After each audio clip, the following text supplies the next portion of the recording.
Hey there, y'all. It's Carolina Weather Group meteorologist Frank Strait here with a forecast update for you. We have, it may be surprising, I should say, first, to hear that there's some bitterly cold air on the way, as nice as it has been here through your Saturday afternoon. Just looking at some observations around the area. Here in Columbia, we got to at least 68 this afternoon. It might have gotten a degree or even two warmer.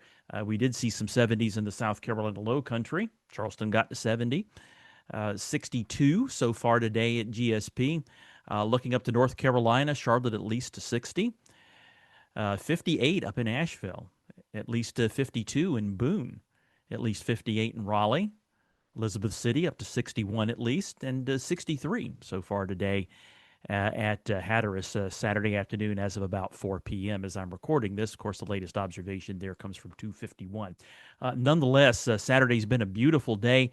Things are about to go in the other direction in a hurry as some bitterly cold air is coming our way. Let's look at the satellite picture here so you can see what's going on. This is from earlier Saturday afternoon, and you can see massive clouds over parts of the Northeast through the Midwest into the Plain States. That's associated with a weak storm system and trailing cold front, and behind that, some bitterly cold Arctic air is plunging southward through Canada, through the Midwestern states, and toward the East Coast, including us here in the Carolinas.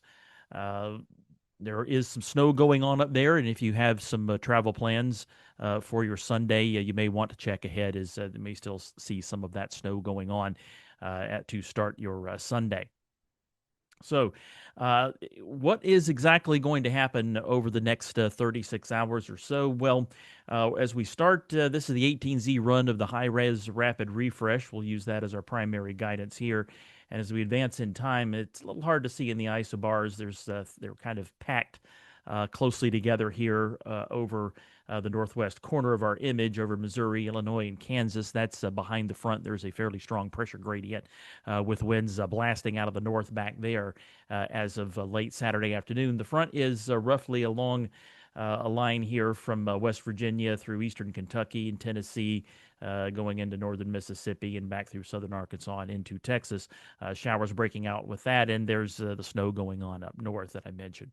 As we advance further in time, it looks like some showers, scattered showers, maybe isolated could turn out to be a better word, over South Carolina toward midnight, and those start to push into North Carolina as well and progress eastward. That's ahead of the front.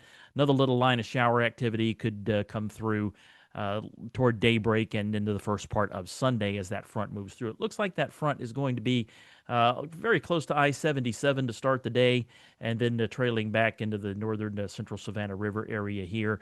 So you're already in the cold air to start the day over the western Carolinas. Western North Carolina and upstate South Carolina anyway. Um, and the wind will be picking up. Colder air will be coming in. Some bitterly cold wind chills develop during the day. You'll likely have falling temperatures during the day Sunday up here. Advancing things further on to the through time. This is 11 a.m. and midday here. The front with its showers should be right along the coast with increasing winds and falling temperatures to the west of that, including places like Raleigh, Greensboro, Charlotte, Columbia, and the Aiken area. And by this point, it should be pretty cold up in the mountains with the wind blowing as well. Don't think we see much, if any, in the way of northwest flow snow. First and foremost, the wind's going to be more out of the north anyway. And second, there just isn't much moisture going to be in place behind this front. So it wouldn't surprise me if they manage to squeeze out a few flurries, but there probably won't be anything more than that, and that even only in the higher ground.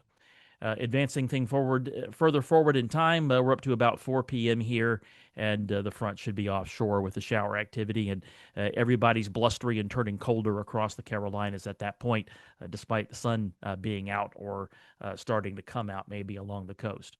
Then by the end of the day, we have that cold air really starting to get entrenched.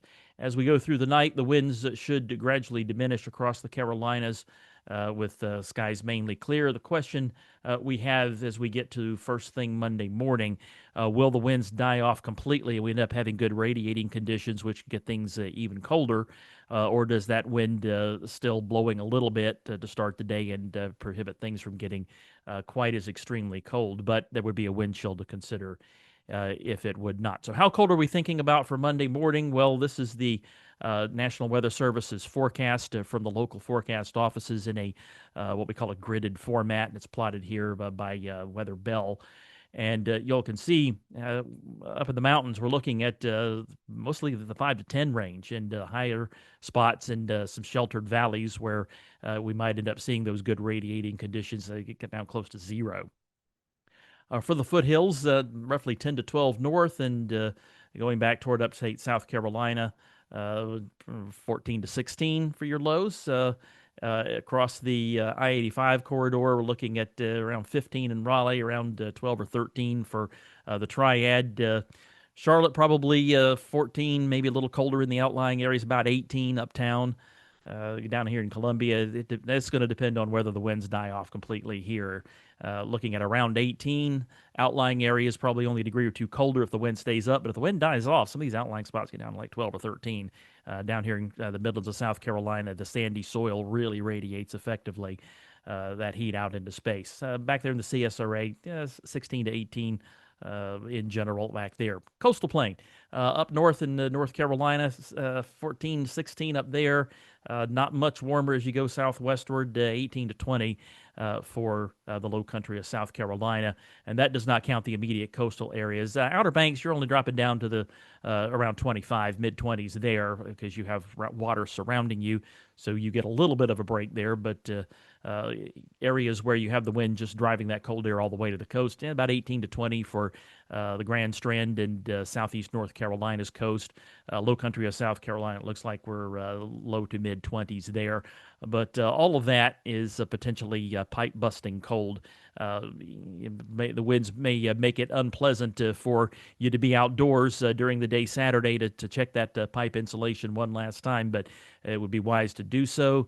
Uh, yeah, as well, keep in mind that those pipes, even if you do have them insulated, but they're still exposed to the outside, you may want to keep them dripping just to keep that water moving in those pipes as well. It makes it harder for them to freeze.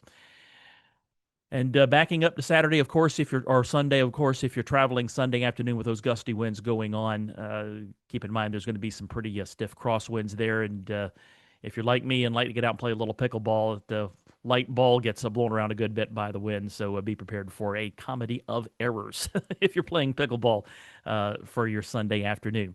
Anyway, it gets cold, as you mentioned, going into Sunday night and Monday morning. Monday temperatures don't recover much. They're looking at mainly 30s in North Carolina, high 30s and low 40s for the most part in South Carolina. Another cold one for Monday night, Tuesday morning, but not as harsh.